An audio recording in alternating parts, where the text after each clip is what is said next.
Hello, नमस्कार, जय जोहार आप सभी को। हम आजीविका के एमसीक्यूज देख रहे हैं जिसमें हमारा इकाई 1 का भाग 3 होगा भारतीय कृषि और ग्रामीण अर्थव्यवस्था में उसकी भूमिका। तो ये आज का जो वीडियो है ये भाग 3 है। इसके पहले मैंने भाग 1 और भाग 2 के वीडियोस अपलोड कर दिए हैं प्रश्नों के।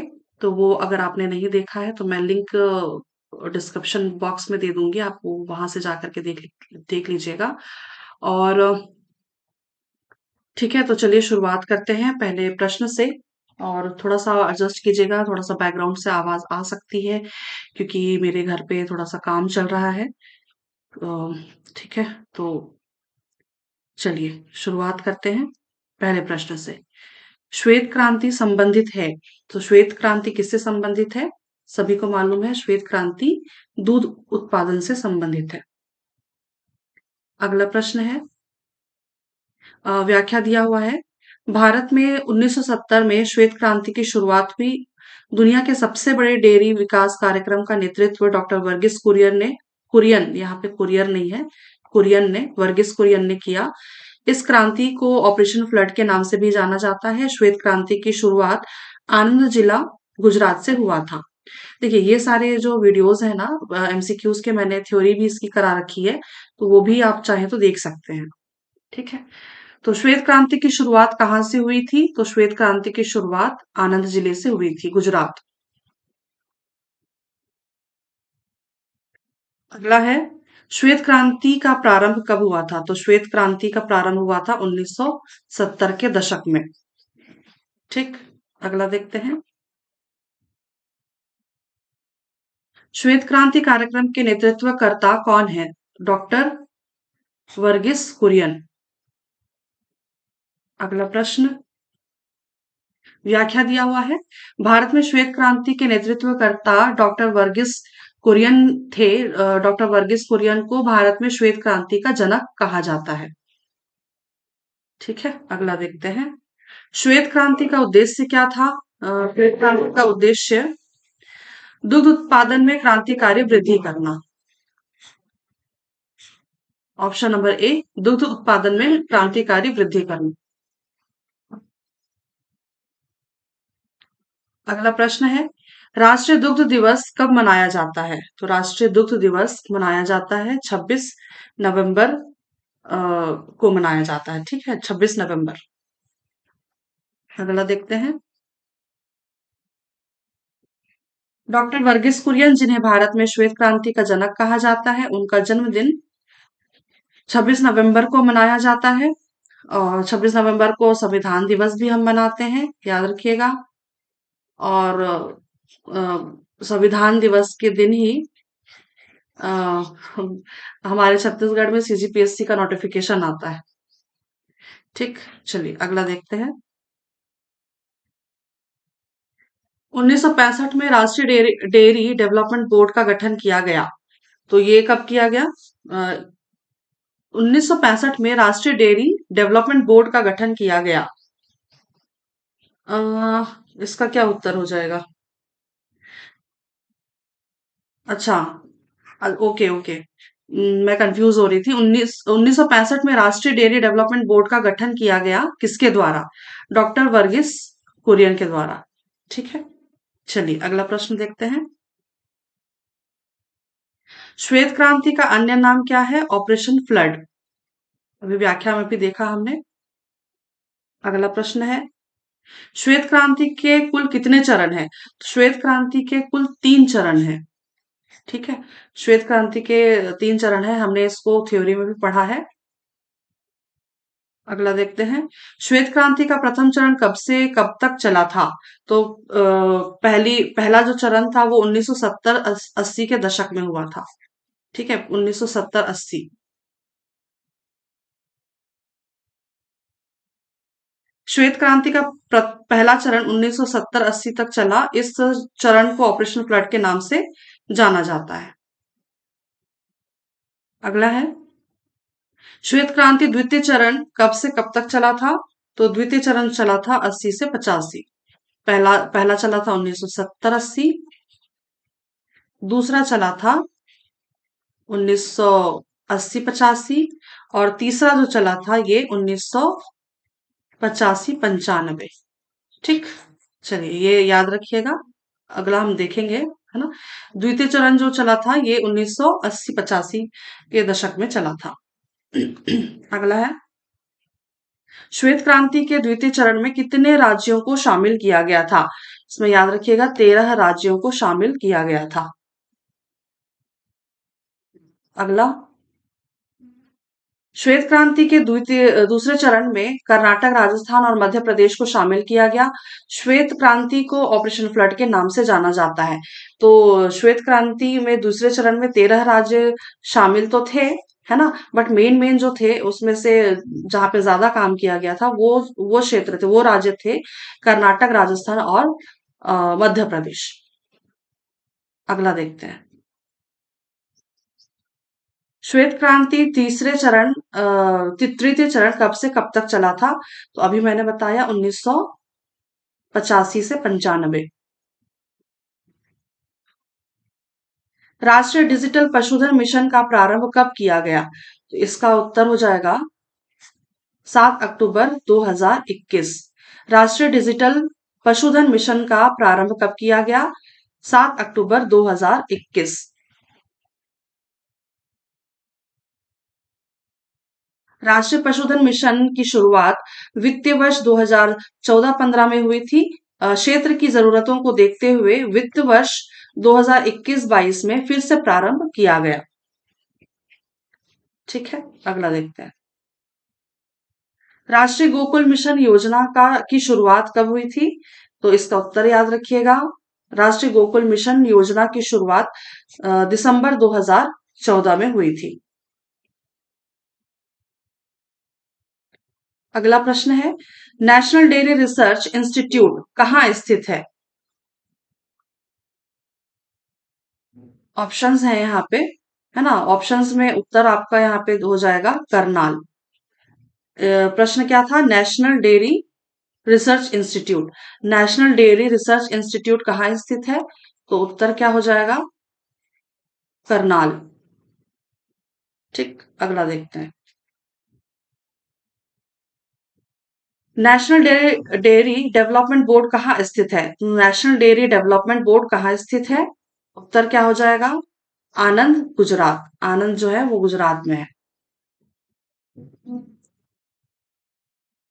राष्ट्रीय डेयरी विकास बोर्ड का मुख्यालय गुजरात के आनंद शहर में है। इसकी स्थापना 1965 में हुई थी। अगला देखते हैं, भारत में प्रति व्यक्ति दुग्ध उपलब्धता क्या है? तो इसका सही उत्तर क्या हो जाएगा? 459 ग्राम। 459 ग्राम। भारत में प्रति व्यक्ति दूध की उपलब्धता 459 ग्राम प्रतिदिन है। साल 2022-23 में भारत में 221 मिलियन टन का दूध का उत्पादन हुआ था। भारत दुनिया में दूध का सबसे बड़ा उत्पादक है। ठीक, यहाँ पे और क्या समझाना है?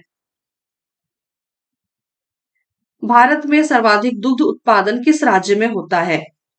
पंजाब, हरियाणा, राजस्थान या उत्तर प्रदेश?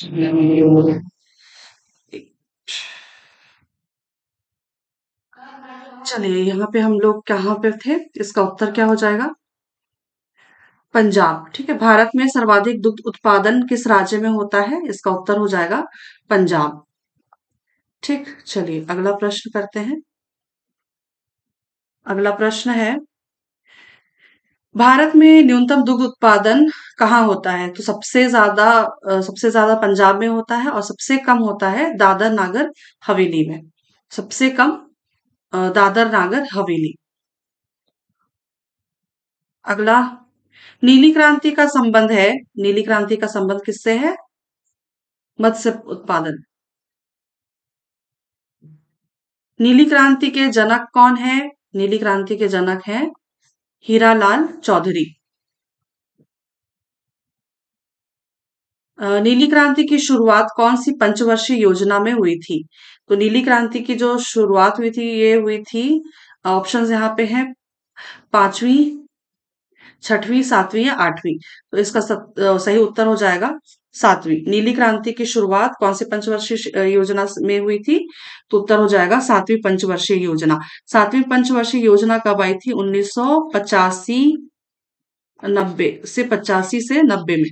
ठीक है, तो 1985 से 90 में आई थी ये पंचवर्षीय योजना, है ना। और आप सभी ने शायद पढ़ा होगा पंचवर्षीय योजना में जो इनके उद्देश्य थे, है ना। तो ये क्या उद्देश्य थे इसमें? खाद्यान्न उत्पादन में वृद्धि करना, है ना। खाद्यान्न उत्पादन में वृद्धि करना, और इसके अलावा उद्योगों के, है ना, उद्योगों में उत्पादन, उद्योगों में उत्पादन में सुधार, है ना। ये सारे क्या रोजगार वगैरह थे, है ना, रोजगार। तो ये पंचवर्षीय योजना के कुछ उद्देश्य थे। तो आप इन्हीं में से समझ सकते हैं कि ऐसी ही योजना, मतलब जैसे कि खाद्यान्न उत्पादन में नीली क्रांति, जैसे कि मत्स्य उत्पादन, है ना। तो ये सारी जो चीजें हैं, ये इन्हीं के अंतर्गत आती है। इसलिए ये जो सातवीं पंचवर्षीय योजना है, 1985 से 90 में जो चली थी, इसी पंचवर्षीय योजना के तहत नीली क्रांति की शुरुआत हुई थी। ठीक है, अब मतलब थोड़ा सा रिलेट करके पढ़ सकते हैं। ठीक, अगला देखते हैं। नीली क्रांति का प्रारंभ कब हुआ था? नीली क्रांति का प्रारंभ हुआ था 1985 से 90। अगला देखते हैं। नीली क्रांति का निम्नलिखित उद्देश्य है। तो मत्स्य उत्पादन में तीव्र वृद्धि करना, मशीनी एवं तकनीकी विकास, मत्स्य कृषि को बढ़ावा देना। तो ये तीनों के तीनों उद्देश्य नीली क्रांति से संबंधित है। इसलिए इसका उत्तर क्या हो जाएगा? उपर्युक्त सभी, ऑप्शन नंबर डी। ठीक, अगला देखते हैं। गहन सागरीय मछली कार्यक्रम प्रारंभ किया गया था। तो ये कब प्रारंभ किया गया था? 1992 से 97 के दशक में। गहन सागरीय मछली कार्यक्रम प्रारंभ किया गया था 1992 से 97 में। अगला देखते हैं। ताजे जल मछली अनुसंधान केंद्र कहाँ है? ताजे जल मछली अनुसंधान केंद्र, यहाँ पे ऑप्शंस दिए हुए हैं। मंडपा मंडा क्या लिखा हुआ था? मंडापम तमिलनाडु, बैरकपुर कोलकाता, या मुंबई महाराष्ट्र, या कोच्चि। तो इसका उत्तर क्या हो जाएगा? बैरकपुर, बैरकपुर कोलकाता। ताजे ताजे जल की मछली का अनुसंधान केंद्र। ठीक, अगला देखते हैं। बैरकपुर कोलकाता। व्याख्या यहाँ पे दिया हुआ है। ताजे जल की मछलियों के लिए अनुसंधान केंद्र बैरकपुर पश्चिम बंगाल में स्थित है। इस संस्थान का मकसद स्थायी मत्स्य उत्पादन, जलीय जैव विविधता का संरक्षण करना है। ठीक है, अगला देखते हैं। केंद्रीय मछली अनुसंधान केंद्र कहाँ स्थित है? तो इसका क्या उत्तर हो जाएगा? केंद्रीय मछली अनुसंधान केंद्र मुंबई में स्थित है। हमने पिछला जो देखा वो जो अनुसंधान केंद्र था, वो ताजे जल की मछली, ठीक है, वो ताजे जल की मछली के लिए था। और ये केंद्रीय मछली अनुसंधान केंद्र है। कहाँ पे? मुंबई में। अगला देखते हैं। वर्तमान में भारत का मत्स्य उत्पादन में कौन सा स्थान है? देखिए, यहाँ पे बुक में ना उत्तर तो वैसे द्वितीय दिया हुआ है, द्वितीय स्थान, पहले स्थान पे चीन दिया हुआ है ना। लेकिन हम देखेंगे तो इसका ना तीसरा स्थान होता है ना, मत्स्य उत्पादन में तीसरा स्थान। ठीक है, वर्तमान में भारत का मत्स्य उत्पादन में कौन सा स्थान है? तो तीसरा स्थान। लेकिन बुक में ना दूसरा स्थान दिया हुआ है, पहले स्थान पे चीन दिया हुआ है। ठीक है, और हम देखेंगे तो मतलब विश्व में मछली उत्पादन में इसका लगभग कितना प्रतिशत हिस्सा है हमारा, है ना। तो 8% का हिस्सा है। ठीक है, और पहले नंबर पर क्या है? चीन। दूसरे नंबर पर इंडोनेशिया, और तीसरे नंबर पे है हमारा प्यारा भारत। ठीक, अगला देखते हैं। यहाँ पे व्याख्या दिया हुआ है, मछली उत्पादन में भारत चीन के बाद दुनिया का दूसरा सबसे बड़ा देश है। वर्ष 2023-24 में भारत ने 174.45 लाख टन मछली का उत्पादन किया था। तो ये वाला डेटा तो मेरे को गड़बड़ लग रहा है। मैं आपको इसका दूसरा वाला डेटा दिखाऊंगी, हम जब आर्थिक सर्वेक्षण करेंगे तो उसको याद रखिएगा। लेकिन फिलहाल तो आप ये वाला डेटा याद रखिए, ये याद रखिए कि भारत जो है ये तीसरे नंबर पर है मछली उत्पादन में। अगला देखते हैं। भारत में निम्नलिखित में से किसे झींगा मछली की राजधानी कहा जाता है?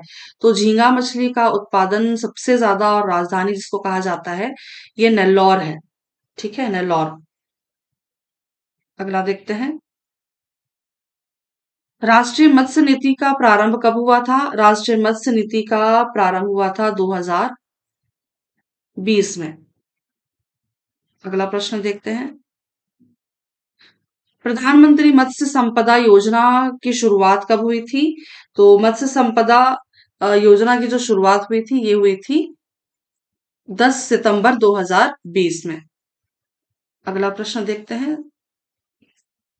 विश्व में झींगा मछली का सर्वाधिक उत्पादन और निर्यात करने वाला देश, झींगा मछली क्योंकि सर्वाधिक जो है वो नेल्लौर में होता है, अभी देखा हमने, है ना?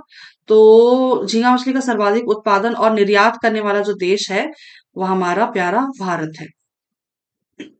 ठीक, अगला देखते हैं। नेशनल फिशरीज डेवलपमेंट बोर्ड की स्थापना कब हुई थी? नेशनल फिशरीज डेवलपमेंट बोर्ड की स्थापना हुई थी 10 जुलाई 2006। 10 जुलाई 2006।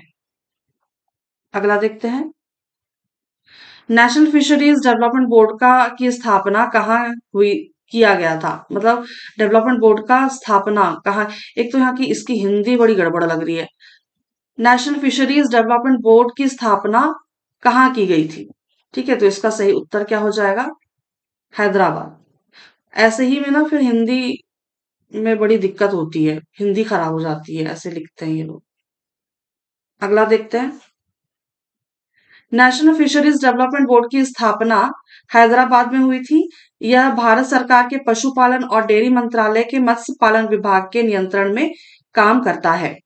ठीक है, तो ये याद रखिएगा, नेशनल फिशरीज डेवलपमेंट बोर्ड की स्थापना हैदराबाद में हुई थी। यह भारत सरकार के पशुपालन और डेयरी मंत्रालय के मत्स्य पालन विभाग के नियंत्रण में काम करता है। ठीक है, अगला देखते हैं। हाइड्रोपोनिक्स क्या है? हाइड्रोपोनिक्स मृदा विहीन पादप संवर्धन है। मतलब वो जो पानी में मतलब कुछ, क्या कहना चाहिए, जिसमें मिट्टी नहीं होती है लेकिन पानी पानी में हम पौधे वगैरह उगाते हैं ना, तो वो उसी को कहते हैं मृदा विहीन पादप संवर्धन, हाइड्रोपोनिक्स। अगला देखते हैं।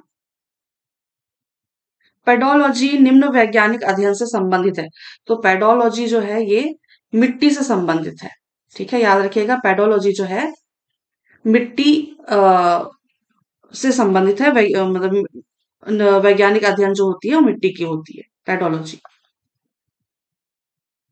वर्मी कल्चर में प्रयुक्त वर्म होता है अर्थवर्म। अर्थवर्म यहाँ पे ऑप्शन यहाँ पे अगला देखते हैं, अगला होगा अर्थवर्म।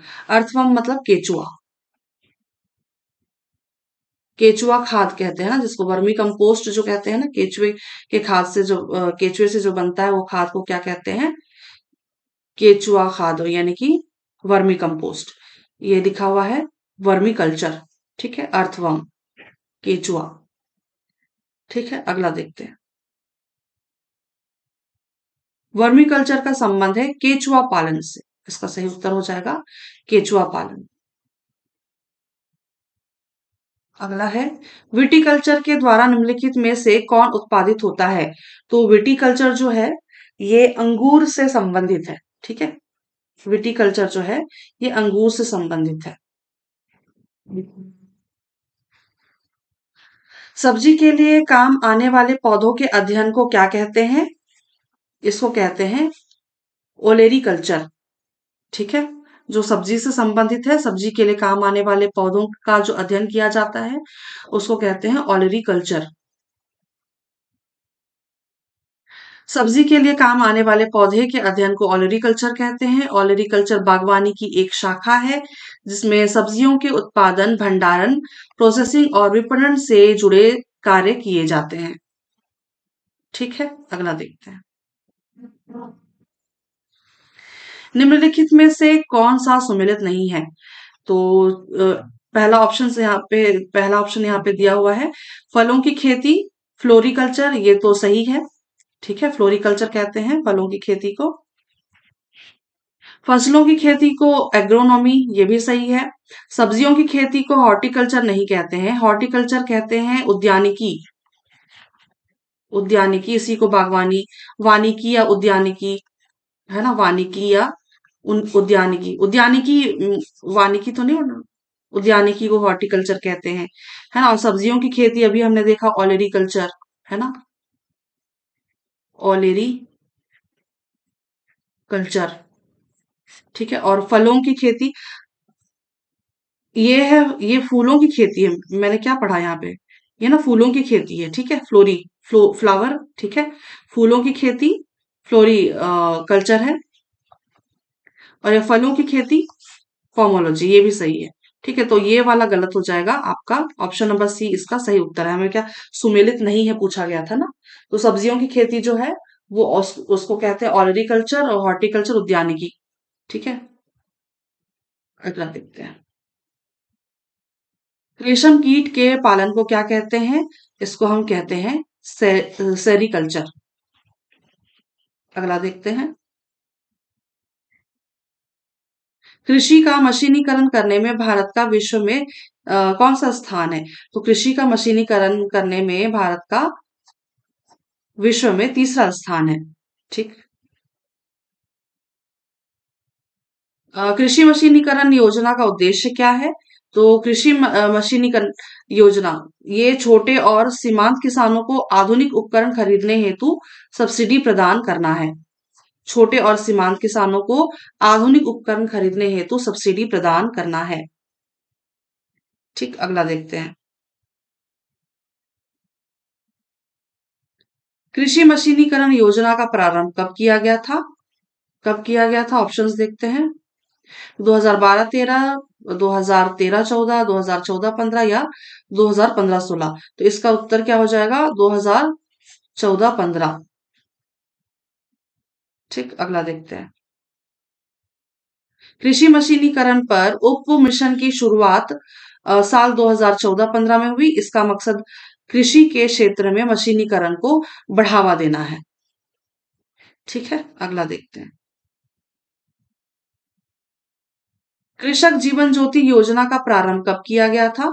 तो कृषक जीवन ज्योति योजना का प्रारंभ हुआ था 2 अक्टूबर 2009। 2 अक्टूबर 2009, ऑप्शन नंबर डी इसका सही उत्तर है। कृषक जीवन ज्योति योजना 2 अक्टूबर 2009। अगला है। कृषक जीवन ज्योति योजना में निम्नलिखित कथन सत्य है। तो ये सारे हमने ना थ्योरी में पढ़े हुए हैं। ठीक है, तो चलिए देखते हैं।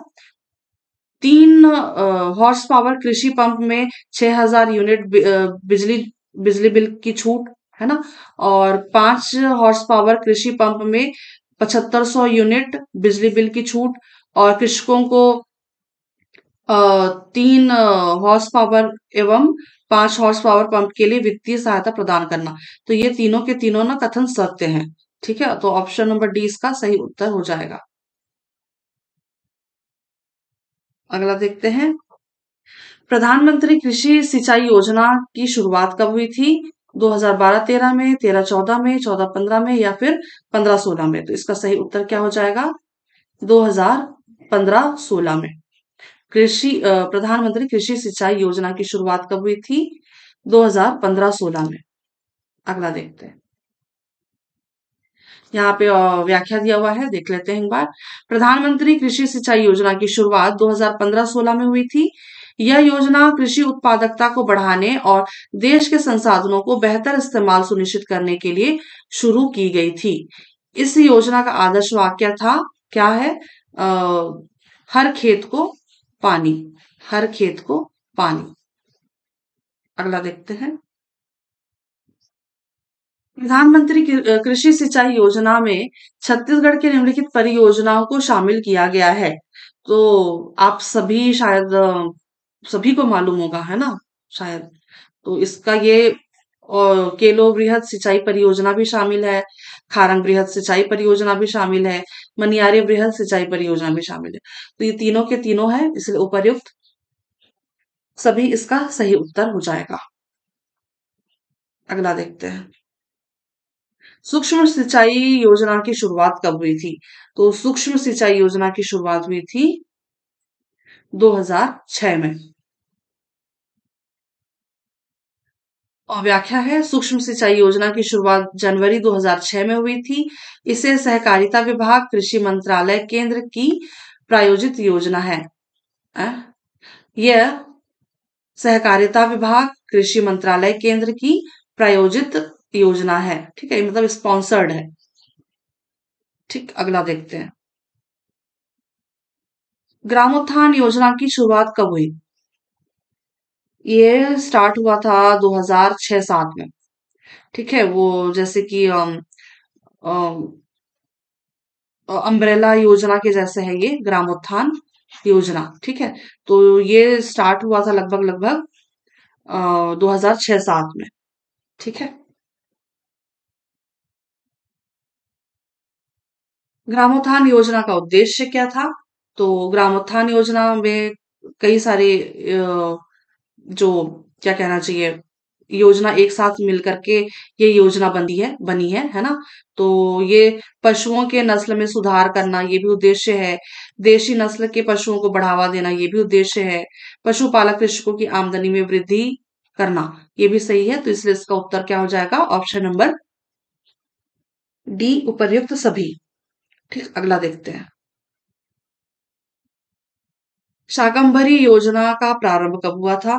तो योजना की शुरुआत हुई थी 2005 में। अगला देखते हैं। कृषि लागत मूल्य आयोग का गठन कब हुआ था? तो इसका गठन हुआ था, कृषि लागत मूल्य आयोग का गठन 1965 में। 1965 में। अगला देखते हैं। व्याख्या। कृषि लागत मूल्य आयोग का गठन जनवरी 1965 में किया गया। पहले इसका नाम कृषि मूल्य आयोग था, और लेकिन 1985 में इसका नाम बदलकर कृषि लागत एवं मूल्य आयोग कर दिया गया। ठीक है, अगला देखते हैं। कृषि लागत मूल्य आयोग का मुख्यालय कहाँ स्थित है? ऑप्शन है यहाँ पे, दिल्ली, मुंबई, हैदराबाद या कोलकाता। तो इसका क्या उत्तर हो जाएगा? दिल्ली। कृषि लागत मूल्य आयोग का मुख्यालय दिल्ली में स्थित है। ऑलमोस्ट बहुत जितने भी मुख्यालय होते हैं ना, जनरली जनरली है ना, हर हर हर मुख्यालय नहीं, बट जनरली जो जितने भी मुख्यालय होते हैं ज्यादातर देखने को कहाँ मिलते हैं? दिल्ली। अगला देखते हैं। कृषि लागत मूल्य आयोग का मुख्य कार्य क्या है? तो कृषि लागत मूल्य आयोग का मुख्य काम कृषि उत्पादक के न्यूनतम समर्थन मूल्य का निर्धारण करना। कृषि उत्पाद के न्यूनतम समर्थन मूल्य का निर्धारण करना इसका सही उत्तर हो जाएगा। अगला देखते हैं। कृषि लागत मूल्य आयोग ने सर्वप्रथम न्यूनतम समर्थन मूल्य का प्रावधान कब किया? तो कृषि लागत मूल्य आयोग ने सर्वप्रथम न्यूनतम समर्थन मूल्य का प्रावधान 1966-67 में किया। तो इसका उत्तर क्या हो जाएगा? 1966-67। अगला है, कृषि लागत मूल्य आयोग ने सर्वप्रथम न्यूनतम समर्थन मूल्य किस फसल पर दिया था? तो सबसे पहले जो समर्थन मूल्य मिला था, किस फसल पर मिला था? ऑप्शन नंबर डी, गेहूं। अगला देखते हैं। कृषि लागत मूल्य आयोग ने सबसे पहले गेहूं के लिए न्यूनतम समर्थन मूल्य की सिफारिश की थी। यह प्रणाली साल 1966-67 में शुरू हुई थी। तो याद रखिएगा, जो पहला न्यूनतम समर्थन मूल्य मिला था किस पे मिला था? गेहूं पर मिला था। अगला देखते हैं। कृषि लागत मूल्य आयोग समर्थन मूल्य कितने खरीफ फसल पर देता है? कितने खरीफ फसल पर देता है? ये देता है 14 खरीफ फसल पर। ठीक। अगला देखते हैं। कृषि लागत मूल्य आयोग न्यूनतम समर्थन मूल्य कितने रबी फसलों पर देता है? तो इसका सही उत्तर क्या हो जाएगा? 6। वैसे आप सभी को शायद मालूम होगा कि जो है ये कृषि लागत मूल्य आयोग जो है वो न्यूनतम समर्थन मूल्य 33 फसलों पर देता है ना? जिसमें से जो अभी देखा हमने 14 जो है वो खरीफ फसल पर देता है, और ये जो 6 है ये रबी फसल पर देता है। ये भी हमने थ्योरी में पढ़ा हुआ है। ठीक है। अगला देखते हैं। कृषि लागत मूल्य आयोग न्यूनतम समर्थन मूल्य कुल कितने फसलों पर देता है? तो इसका सही उत्तर क्या हो जाएगा? 23। ठीक। अगला देखते हैं। भारत में न्यूनतम समर्थन मूल्य का निर्धारण कौन करता है? तो इसका क्या उत्तर हो जाएगा? कृषि लागत मूल्य आयोग। अगला देखते हैं। ये सारे हमने पढ़े हुए हैं। ठीक है। हम सिर्फ अभी यहाँ पे एमसीक्यूज देख रहे हैं। हमने थ्योरी में सब कुछ डिटेल में पढ़ा हुआ है। गन्ने के उचित और पारिश्रमिक मूल्य एफआरपी निम्नलिखित में से कौन सा संगठन अनुमोदित करता है? तो इसका क्या उत्तर हो जाएगा? देखते हैं ऑप्शंस। कृषि उपज मंडी समिति, कृषि लागत मूल्य आयोग, विपणन और निरीक्षण निदेशालय, कृषि मंत्रालय, या आर्थिक मामलों की कमेटी। इसका उत्तर क्या हो जाएगा? आर्थिक मामलों में कैबिनेट कमेटी। गन्ने के उचित और पारिश्रमिक मूल्य को आर्थिक मामलों की कैबिनेट समिति द्वारा अनुमोदित किया जाता है। तो आर्थिक मामलों की कैबिनेट कमेटी। गन्ने को अलग रखा जाता है ना इसका समर्थन मूल्य। मतलब इसको मतलब वो समर्थन न्यूनतम समर्थन मूल्य में नहीं गिना जाता गन्ना को, है ना? उचित और पारिश्रमिक मूल्य इसको बोला जाता है। ठीक। अगला देखते हैं। ट्राइफेड की स्थापना कब हुई थी? तो ट्राइफेड की स्थापना अगस्त 1987 में हुई थी। ट्राइफेड की स्थापना अगस्त 1987। ट्राइफेड का मुख्यालय कहाँ स्थित है? ट्राइफेड का मुख्यालय नई दिल्ली में स्थित है। अगला देखते हैं। ट्राइफेड का मुख्य उद्देश्य क्या है? ट्राइफेड का मुख्य उद्देश्य है जनजातियों द्वारा तैयार उत्पाद का अच्छा मूल्य दिलाना। ट्राइफेड का मुख्य उद्देश्य जनजातियों द्वारा तैयार उत्पाद का अच्छा मूल्य दिलाना। इसका सही उत्तर हो जाएगा। ट्राइफेड का फुल फॉर्म क्या है ना? ट्राइफेड का फुल फॉर्म है ट्राइबल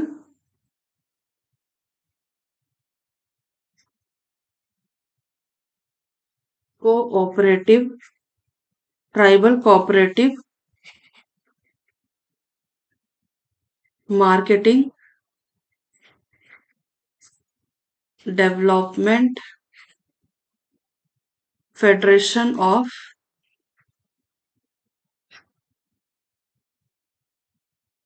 इंडिया।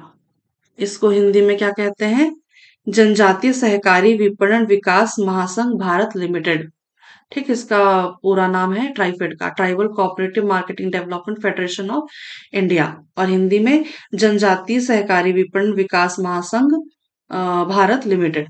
ठीक है। तो इसका ट्राइफेड का मुख्य उद्देश्य क्या है? जनजातियों द्वारा तैयार उत्पाद का अच्छा मूल्य दिलाना।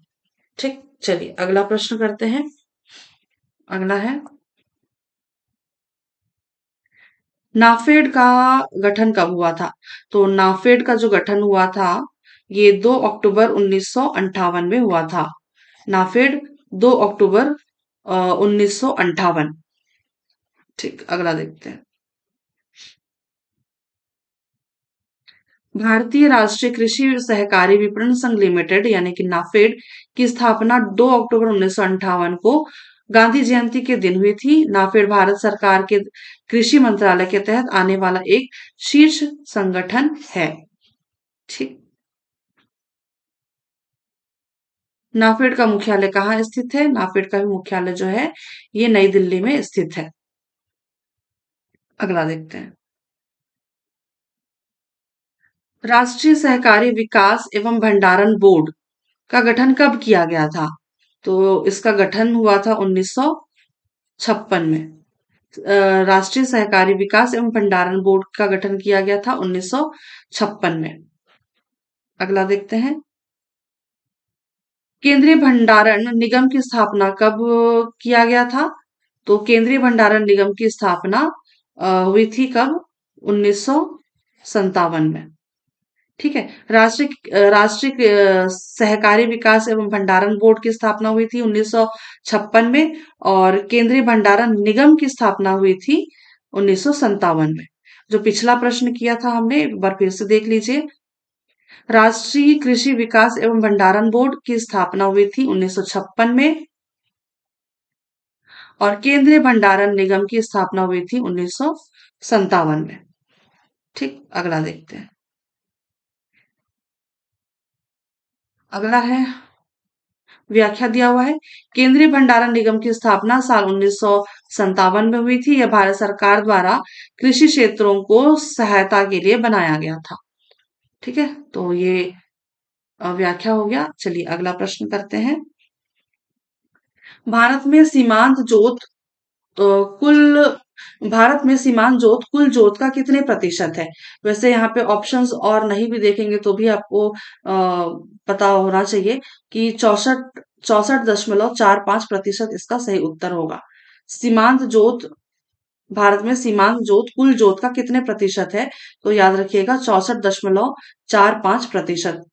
64.45%।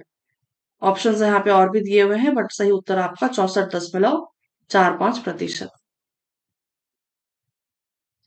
भारत में सीमांत जोत कुल जोत का 64.45% है। सीमांत जोत का मतलब होता है जोत का आकार 1 हेक्टेयर से कम होना।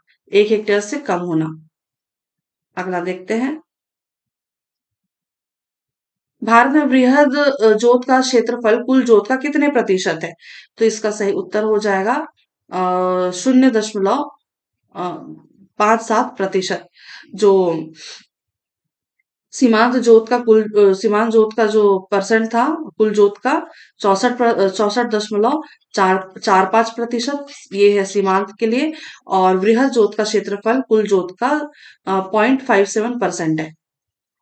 ठीक, अगला देखते हैं। भारत सरकार ने वर्ष 2025 तक पेट्रोल में कितने प्रतिशत एथेनॉल मिश्रण का लक्ष्य रखा है? तो इसका सही उत्तर क्या हो जाएगा? 20%। 2025 तक पेट्रोल में कितने प्रतिशत एथेनॉल मिश्रण का लक्ष्य है? 20%। अगला देखते हैं। भारत सरकार ने साल 2025-26 तक पेट्रोल में 20% एथेनॉल मिश्रण का लक्ष्य रखा है। इस लक्ष्य को हासिल करने के लिए सरकार कई कदम उठा रही है। तो ये सारे जो भी हमने थ्योरी में पढ़ा हुआ है। ठीक है। ब्लू बॉक्स का संबंध निम्नलिखित में से किससे है? तो ब्लू बॉक्स जो है ये कृषि से संबंधित है ना? कृषि सब्सिडी से संबंधित है।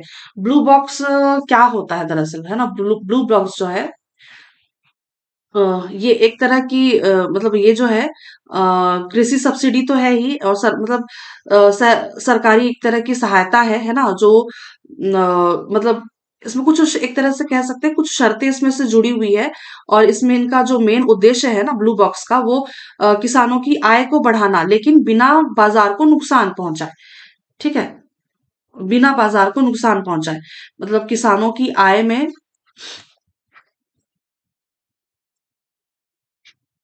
वृद्धि करना, है ना? इसका उद्देश्य है। किंतु किंतु किंतु बाजार को नुकसान पहुंचाए बिना, नुकसान पहुंचाए बिना।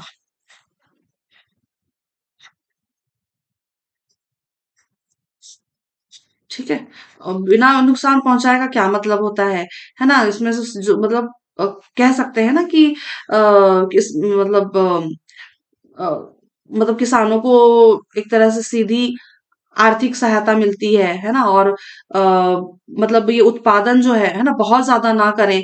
मतलब कई बार ऐसा होता है कि उत्पादन बहुत ज़्यादा हो जाता है, लेकिन बाज़ार में उसके दाम गिर जाते हैं, है ना? तो ये सारा नुकसान ना हो किसानों को, इस वजह से आय में वृद्धि तो होगी, है ना? वृद्धि करना उनका उद्देश्य ज़रूर है, लेकिन बाज़ार को इसका नुकसान ना हो, यानी कि किसानों को भी नुकसान ना हो। मतलब ये शर्त रखी जाती है कि वो ज़्यादा उत्पादन ना करें, ताकि बाज़ार में उसके दाम ना गिरे, है ना? इतना भाई ज़्यादा सामान होगा, ज़्यादा उत्पादन होगा, तो दाम उसका जो रेट है वो भी सस्ता हो जाएगा। जैसे कि आप न्यूज़ वगैरह में देखते होंगे, लुड़ेग में, है ना? टमाटर की खेती इतनी ज़्यादा हो जाती है ना? और इतनी ज़्यादा कर देते हैं यहाँ पे खेती, और वो बाहर मतलब ट्रांसपोर्ट में नहीं दे पाते हैं, ट्रांसपोर्टेशन नहीं हो पाता है, और यहाँ पे फिर रोडों में, फिर सड़कों पे फिर टमाटर को ऐसे ही फेंक देते हैं किसान, तो नुकसान होता है ना? तो वही वही सारी चीज़ें हैं ये ब्लू बॉक्स, यानी कि बाजार को नुकसान पहुंचाए बिना आय में वृद्धि करना। ठीक, अगला देखते हैं। आई गेस समझ आ रहा होगा आपको। चलिए अगला प्रश्न करते हैं। प्रधानमंत्री किसान सम्मान निधि योजना, इसकी इसकी शुरुआत कब हुई थी? तो इसकी शुरुआत हुई थी 24 फरवरी 2019 में। 24 फरवरी 2019, प्रधानमंत्री किसान सम्मान निधि की योजना की शुरुआत हुई थी 24 फरवरी 2019।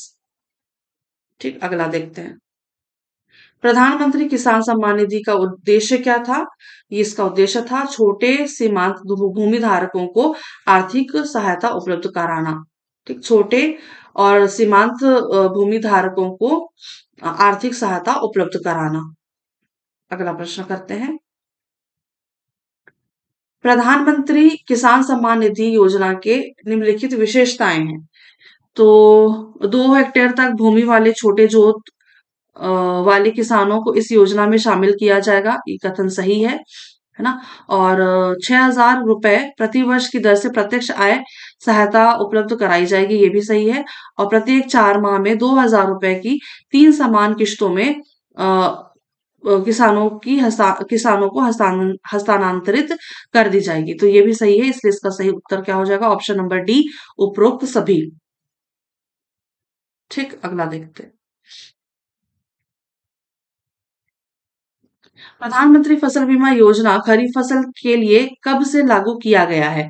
तो ये जो है फसल बीमा, प्रधानमंत्री फसल बीमा योजना खरीफ फसल के लिए हुआ है 2016, 1 अप्रैल 2016 में, 2016 से।